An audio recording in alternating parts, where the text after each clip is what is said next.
Hello, everyone. We're so excited for those of you that are joining us today to talk about burnout in the startup space. Before we get started, we want to introduce ourselves and make sure you all know who we are. So I'm Patricia Grabarek, and I am one of the co-founders of Workr.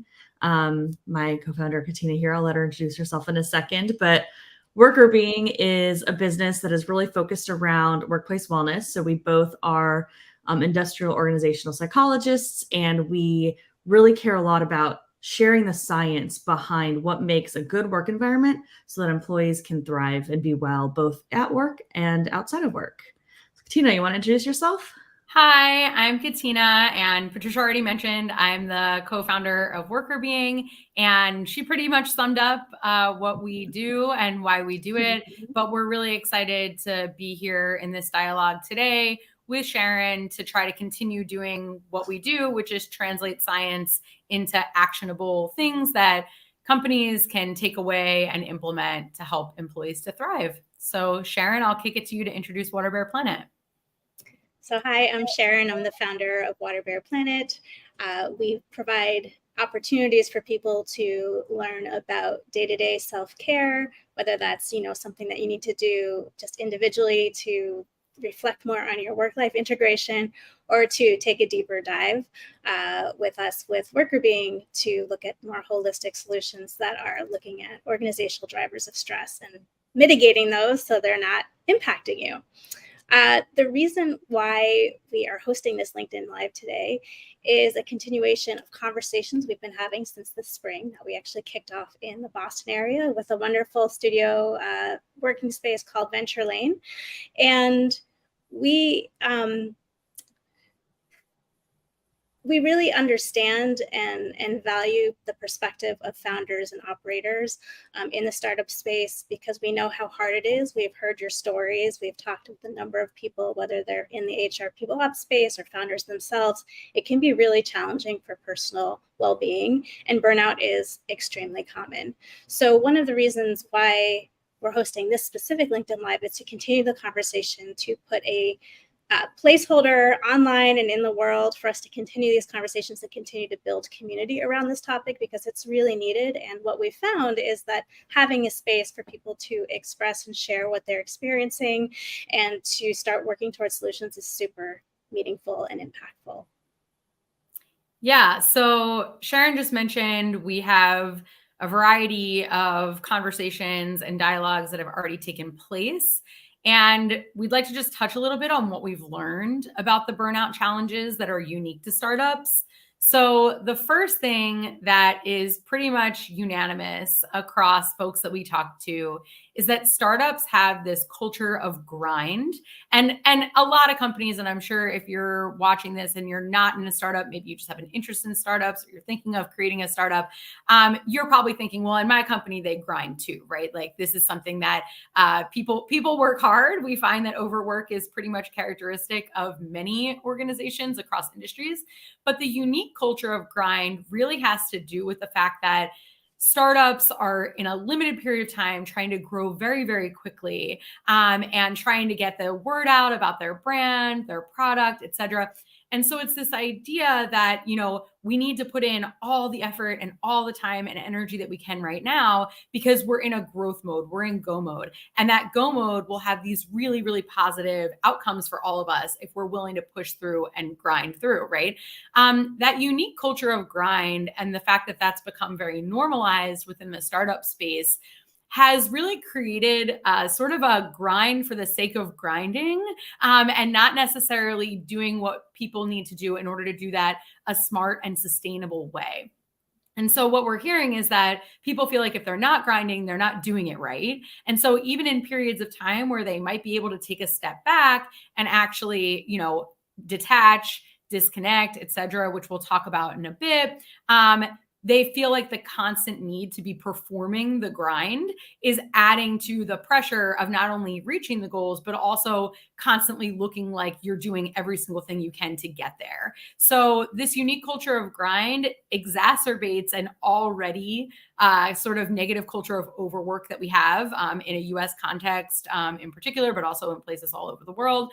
And this is also problematic because as companies grow, there's an inability to control what's in each pocket of the company. So if you're doing what you need to do to actually grow and scale, not only are you feeling pressure to constantly be on, but you're also sort of beginning to get concerned or worried about sort of having control over everything that's happening and not trusting employees to actually run with the pieces of the company that they're responsible for.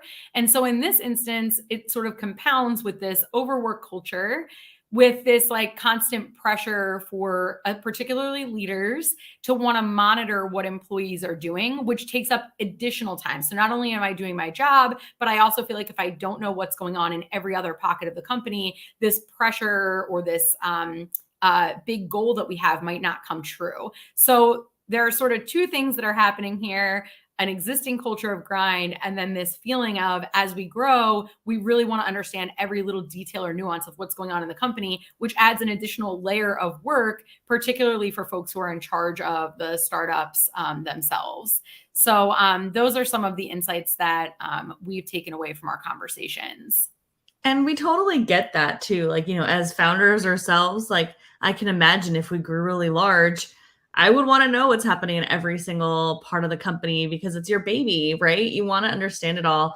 But having the ability to kind of let go and trust others to do it is really important to not burn out yourself as a founder or leader within one of these organizations. So one really exciting thing that we just want to share quickly is that the three of us have actually come together and created a program to help organizations prevent or reduce burnout. So we really want to be able to partner and help with organizations so that they can move in a direction where employees are able to thrive. And that's important because we know that when employees are thriving, when they're not burnt out, they're actually much more productive. You're going to see better performance, better engagement. And then obviously for the employees themselves, they're happier. That's a win-win across the board. So we really wanted to come together and create a place where we can share the knowledge that we have, our expertise on the Workr being side and the science of burnout, Sharon really helping kind of integrate all of that with her work so that we can create a space where people can come together, learn about burnout, and fix the problem, find the solution so that we're able to actually grow. Startups can actually grow in a healthy and sustainable way.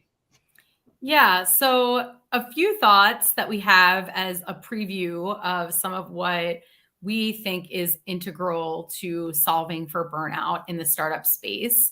And the first is that you need to prioritize effectively. Not everything needs to be done at once. It might feel like it. And particularly within this culture of grind that we discussed, it feels like if we don't do it all right now, it's not going to get done. And this could be our shot. This could be our moment. So everything needs to happen right now. The reality is that it's not possible to do everything at once. And so this feeling of, do 100 things and see what sticks, or we have to do all 100 things because maybe the 99th thing is the thing that's going to get us there, right? The reality is that prioritizing effectively can help you to streamline your efforts, but it also helps you to make sure that you're strategically deploying resources and people towards your priorities. So you have limited resources in a startup, both from a people perspective and often from a budgetary and financial perspective. So how are you going to deploy your monetary resources so that you're helping people to get to their goals in an effective manner without burning out? And how do you actually manage people in an effective way so that when you get to that point where you do grow and you have reached your goal, you're not getting there with a bunch of bedraggled people who don't know how to move forward because their energy's been depleted in the course of getting to that spot, right? So how do you actually do this in a sustainable way? Priorities can be important. Another thing that we've already touched on a little bit is the idea of autonomy for teams within an organization, especially a growing organization. So we've already talked about how hard it can be to let go as a founder or as a leader and let the business kind of grow and let the people that you've hired in these new pockets of an organization that never existed before to just do their thing and perform the way you want them to, right? You hired them for a reason. They're there for a reason. Let them do their work. And the reason why that's important is obviously the founder perspective. If you're adding on to your plate kind of micromanaging everything that's happening, that's going to burn you out. But also autonomy is a huge, huge thing for employees. When employees feel that they have autonomy, they have flexibility in how they do their work, they're not being kind of, I don't know, micromanaged. There's no one like watching them over their shoulder. They're much more likely to feel better, right? You feel good when you're trusted. You feel really happy when people are, have faith in you, believe in you, that you're going to do what you got to do, that treat you like an adult. And that actually can help prevent burnout, is just having that feeling of autonomy and control. Control is really, really important for employees. And the only way to do that is as a leader or as a founder is to kind of let go, let your employees do what they are hired to do. And then, check in an appropriate way. It's obviously you want to know what's happening to some degree, right? But you can't know every single detail. And that little detail piece is okay. But you can obviously check in, understand what's happening, give feedback where needed. But really give your teams, your other leaders, your employees some autonomy, some flexibility, so that they can get their work done in a way that is meaningful and helpful to them, so that they can do what they are there to do. They can feel good about it. They can feel trusted. And then they can perform the best for you, so that you're able to grow as an organization and continue to scale. And another aspect that's important is feeling empowered to disconnect from the workday. And so that's part of that letting go. It's both what you're allowing your team to do, as well as just allowing yourself to flip the switch and say, okay, I'm off. And it's easier said than done sometimes. Sometimes it is easy to do, but it's really important to shut things off, not be multitasking at night if you can, in terms of like, hey, let me check my Slack, let me check my email. You really want to set boundaries when it comes to the work that you're engaging with. And that's important not only for your own well-being, but it's important to be a role model for your team, so that they know that they also can feel okay and feel safe in turning things off. It's an important part of being able to come back fresh the next day. I mean, obviously there's going to be times where you have a lot more to do and the workload is heavier, but it's still important to keep that top of mind in terms of preserving your energy and also making sure you're coming back fresh. Yeah, I completely agree with you, Sharon. Rest and recovery is so important. And finally, we just want to talk about the investment of resources into something like this, where you're able to build skills and help people understand how to reduce and prevent burnout. We talk about it all the time. People talk about burnout a ton, right? You can see on LinkedIn, there's a lot of articles and commentary on burnout, but we're not always willing to invest in it. We're not always willing to understand like what it means to invest in helping reduce and prevent burnout in the organization and why it matters. So we encourage, investors, founders, other senior leaders in organizations to really think about how can you invest in resources to build the skill set and the framework so that the organization is set up for success, sustainability, and thriving employees versus burnt out employees. And as I mentioned earlier, if your employees are burning out, if you're burning out as a founder, you're going to actually struggle more as a business. To help your business grow, you want to ensure everyone's performing at their highest level, they're at their peak. And in order to do that, you need to help prevent burnout and help people recover and know priorities and, feel that autonomy and control so that they can do the work that they're there to do. It also helps with innovation, collaboration. So when people are feeling good, they're not exhausted, they're able to work together better, more easily. There's less friction. They're able to come up with more ideas and innovate together. And another really key thing is turnover. As a small organization, as a startup, anybody leaving can be taking a ton of knowledge. If you have, thousands and thousands and thousands of employees, one person leaving, it may not have as big of an impact. If you have a couple hundred, one person leaving, they could be taking some really great knowledge with them about the business and the way things have been done so far that nobody else has. And then now you're kind of starting from square one. So you're actually kind of moving backwards every single time a person leaves. And you want to reduce that turnover. And the only way to do that, or one of the only ways to do that, is to help them feel like they're thriving and be in a good environment where they're happy and they're able to contribute in a way that's meaningful to them. And they can't do that if they're burnt out. If they're burnt out, first their performance within the organization is going to decline pretty rapidly. They're not going to be feeling good at work, not going to be happy there, not going to be giving you your best. And then when they leave, obviously they're leaving a big gap. So it's like a really long period of time that the business is suffering because of the employees being burnt out. Another aspect of that is if you'd like to speak to that, Patricia and Katina, about what are some of the growing pains that organizations go through from seed to being a 200 plus headcount organization. Like, what are some things that people might encounter that might be help mitigate against, that would be proactive to mitigate against burnout as they're seeing early signs in their 20 to 30 person organization, and what they might expect later on. Yeah, I think part of what Patricia was just touching on, you have people who have all this institutional knowledge and are really motivated and dedicated to, make this company that if you're there from the jump, right, like you're in it and you want to see it be successful. And often you might have more vested in it for it to be successful, right? And so as you're growing, and that can start to get to be tiring for people because they've been doing this for a very long time, the flight risk for people who have been there as the company grows, and now they have even more people who are looking to them for their institutional knowledge, and they're maybe also feeling similarly to some of the founders in the company that, hey, I want to make sure that as I grow my team, I know every detail of what's going on, et cetera, that those folks who are of such high value to your company because they really get it and they've been interested from the beginning and they've been putting in a lot of time and energy to make it a success, and they have all that knowledge and information, and they're stewards of the culture that you initially wanted to craft, right? In many instances that they really get what the founding vision was and can help that not to get diluted over time. Those folks are the folks that have been in it the longest and then become your biggest flight risk for turnover, but they're also high value, right? And so you're risking your most high value folks to turn over if you're not doing this in a sustainable manner. Yeah, I completely agree with you, Katina. And the other thing I would actually add, it's kind of going back to the prioritization piece that you had talked about.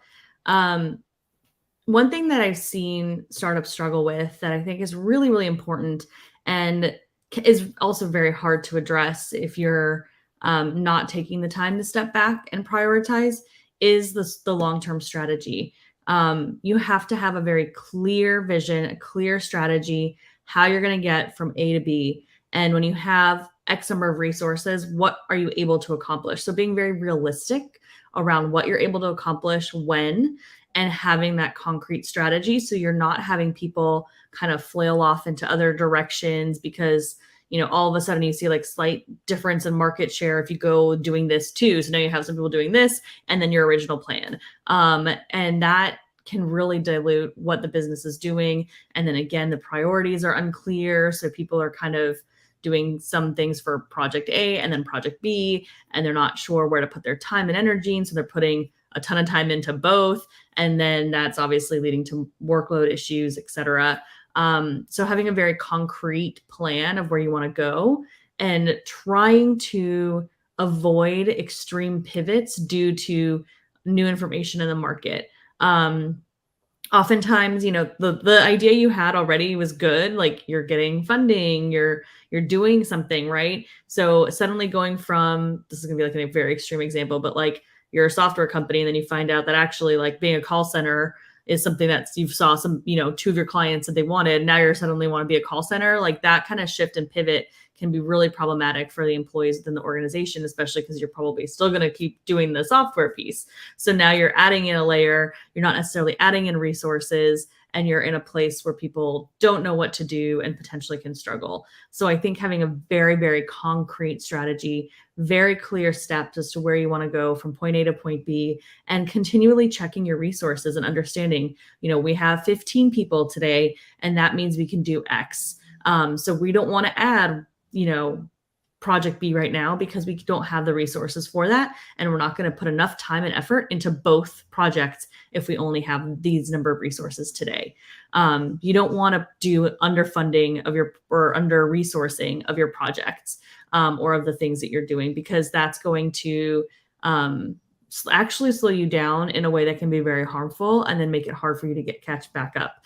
So getting a really solid handle on the product or the initial thing that you're doing is super, super important, and trying to make sure you're prioritizing effectively so that you're not diluting the energy and effort on the thing that you've built this company on. So I think that's super, super important. A big struggle that I'm seeing across startups and can have a huge impact on burnout. Just again, people don't know what to do. They're flailing, and that's never good. So I don't know, Sharon, if there's anything that you've had a lot of conversations with folks. I'd love to hear a little bit about what you've heard from people in startups that is like kind of the one or two key things that they're really struggling with. Well, one thing that I notice is in talking with people who are directors of people or working in the people ops team is that they're the ones noticing signs of burnout or concerns of overwork. And so it's kind of, that's where I'm having those conversations. And the interesting thing to me is do people feel safe in talking about that within the organization? Someone who's got their antennae out to like be aware of those red flags may notice them, but they may not have been approached to talk about that. So one thing is which is why we're having these conversations, is to bring more transparency to where people's energy is at, where the energy is at, what people's capacities are, and that is something that I'm particularly interested in supporting, because in my work through Waterbear Planet, I can see when people they're coming in, not feeling as well this week because they didn't get enough sleep, or they're feeling sick, and that could have nothing to do with work. That's just life. But sometimes it has to do with work, and helping them to navigate that's super important. So when you're talking about this organizational approach to addressing stress, addressing burnout, addressing signs of overwork or actual overwork, that is something that I think is really important for growing organizations, and that leadership and everyone who has a hand in shaping what that looks like really understands the mechanics of that. And so that's something that we can help with. Yeah, so I just wanted to kind of end us on a note of how we can help. So we've already kind of mentioned that we have a program that we've worked on together. Sharon's done a great job just mentioning what she can do with the work that she does. And that's really why we decided to partner together, because Sharon's got that great approach to kind of help people recover, help people kind of work through some of their own individual challenges. And then Katina and I can bring the knowledge from the organizational lens, from the leadership lens. How can you make a change from a cultural perspective? What are the things you can put in place to really drive change, or to help, if you're a new startup, a young organization, help you start building that culture right off the ground around creating safe spaces, thriving environments, positive places where people can actually disconnect, recover, as we've talked about, so that employees can really, really thrive and do the great work that they're there to do, that they want to do. And so if you want to learn more, we would definitely recommend reaching out. We are happy to discuss what we work on and how we do it. You can email us at burnout@workrbeing.com. We're on LinkedIn here. You can find us on LinkedIn, ping us there as well. But we're really excited to be able to share more about the great things that you can do to help create the culture that's going to be the most impactful for your organization and for your employees as well. That's correct. And I'll put in the chat box also, it's like an intake form, or just something you can fill out if you are interested in learning more, to give us a way to get to know you and your organization and what you're concerned about. And we're happy to have a conversation with you. Yeah, thanks everyone for watching. Hope to be in touch with you all soon. Yes. Bye. Thanks, Bye, everyone. everybody. Thank you.